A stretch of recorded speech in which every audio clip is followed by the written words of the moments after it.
All right, hey everybody, welcome back to the channel. This is Robert Smirking Gun Reviews. I haven't done any True Detectives since the first two episodes premiered. I've had people ask me why I haven't, if I'm not gonna keep doing it. And I hadn't planned on doing another one until the finale. Mostly because these mystery shows, they peel back the layers so slowly. Especially, when they've got 10 episodes to tell you this whole story. Most of these episodes are just all character with a little bit of something thrown in there for you to go, ooh, about, or question, more things. Very few things ever get answered in these shows until near the end. And so I was going to talk about it as a whole, but episode 5 is a good place to jump back in, at least in the middle, and then do the finale. Because this episode, episode 5, if you have ghosts, so full spoilers if you haven't seen the episode, is just a really greatly, there's a lot going on in this episode besides just the incredible shootout scene that they had at the beginning of this, which was pretty impressive, but just like really the acting, especially from Stephen Dorff in this episode. Mahershala Ali is doing a great job too. But just the scene with them as old men in this episode, just them in general, whenever they're on screen, they're really good together. But this last scene that they have is really, really powerful stuff. And there's some really, really great stuff between Ali's character and his wife as well in this. There's just so many great ways of looking at the relationship where they're fighting in the one scene over the case at Dorff's house, and then they go back to the aftermath of the shootout and how they're just how the rush of it all and the adrenaline that you get from what happened leads them into where they're, together probably for the first time. And it's just these great ways of balancing the different times that this story takes place. It's just really, really amazing. In fact, in a lot of ways, that's much better than season 1, the way that they're telling the story. I think the first season with McConaughey and Woody Harrelson is phenomenal too, but I like that they're able to do something different with the same kind of style.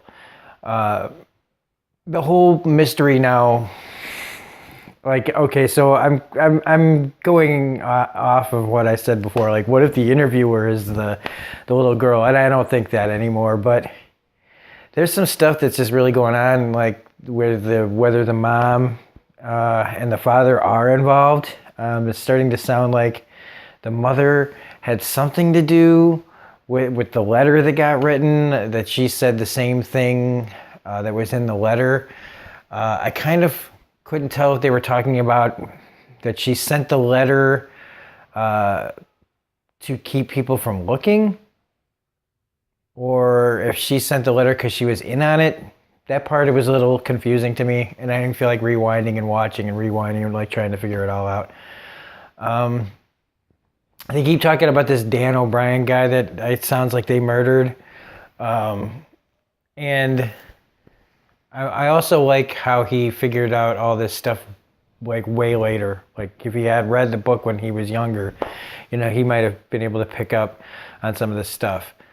Scoot McNairy as the dad in this is really good. Just somebody who's clearly just haunted. After everything that happened 10 years before that, and how he's cleaned himself up and everything, but it's just still haunting him. And the thought that maybe his daughter is still alive out there is just almost kind of tragic, because he probably was starting to get, feel better until now. I guess you never get better, but maybe it seemed a little bit more upbeat and everything, he had quit drinking and all that. Then he just kind of gets thrown into this. Now, the recording that they got was also really interesting. And I do think that that's where eventually we're going to head into what will be the True Detective Season 1 connection that has to do with kind of this ring, this kind of conspiracy, bigger conspiracy of men that are doing terrible things. And just the whole she says guy on the TV. Why won't the guy on the TV leave me alone? We assume that that she's talking about the dad, but there were other people there, so we don't know how wide that shot was, because it could have been like Brett Cullen's character that was sitting off to the side, the political guy. You know, she says that they were taken, so I don't necessarily think she was talking about her father. I think she could have been talking about somebody else, but we didn't see how it looked from the television angle. We saw it how it was being shot, like when it was being, we saw the actors on the, giving their speeches. We didn't see it through the lens of a TV and how much that shot actually covered whatever they were filming. So it'll be interesting to see where that goes. Them getting back together though, like a couple of old guys trying to figure things out. I don't know. It's really well acted. It's really sentimental, and these guys really looked like they were crying in real life about not seeing each other for 24 years. One who can't remember anything, and one that probably remembers too much. And shows that they really, the one guy, like Dorff's character, really has affection for his partner. He actually feels kind of like lost and left out, like not really understanding, like. Something clearly went wrong, back then. But, it doesn't seem to be like it's an unforgivable thing. I don't know. But that's really all I wanted to say. I just wanted to kind of jump in the middle of the season here and just chime in a little bit. I do think that I'm going to be disappointed in the ending of this. Just because I kind of feel like it's one of those stories, like I said, that has a bigger arc to it. And I think that just saying who's responsible for the girl and being missing for this time, and the death of the boy and all the other collateral damage that happened to it, I think is bigger than the actual story. I still think it's going to be somebody that's got connections to a higher political thing where people just get, away with stuff. And I think that if that's where we're headed, and it's going to be a little underwhelming.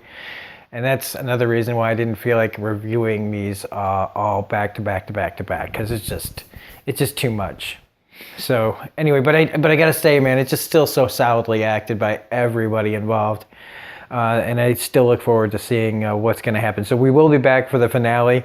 So anyway, if you liked this like kind of midway through review, please hit the like button, comment, share, subscribe, all that stuff. Anyway, otherwise, this is Robin Smirking Gun Review saying we'll be back with more of my Road to Avengers MCU movie reviews. We've got The Passage on Mondays. We've got Deadly Class on Wednesdays. So stuff is always coming on the channel all the time. So have a great day, and we will see you on the next video. Bye.